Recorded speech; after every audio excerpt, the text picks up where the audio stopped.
अभी आपको बताएं कि खुद को एहतसाब के लिए पेश करता हूं। आसिफ अली जरदारी, नवाज शरीफ, शहबाज शरीफ भी खुद को पेश करें। अमीर जमात इस्लामी पाकिस्तान सिराजुल हक का कहना है कि अमेरिका का आशीर्वाद हासिल करके लोग फिर इक़्तिदार का सोच रहे हैं।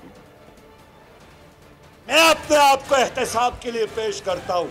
जरदारी साहब भी अपने आप को पेश करे, नवाज शरीफ भी अपने आप को पेश करे, शहबाज शरीफ भी अपने आप को पेश करे। अमेरिका की आशीर्वाद हासिल करके तुम्हारा ये ख्याल है हम फिर इक़्तिदार में आएंगे, अमेरिका का बाप भी तुम्हें दोबारा इस कौम पर मुसल्लत नहीं कर सकता है।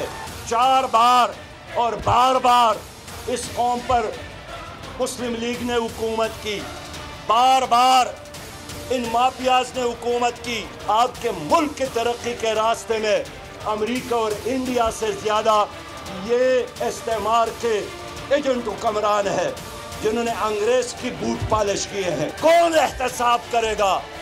अवाम एहतसाब करेंगे। 8 फरवरी का दिन यौमुल हिसाब बना दे। सब्सक्राइब करें और बेल दबाएं ताकि कोई खबर रह न जाए।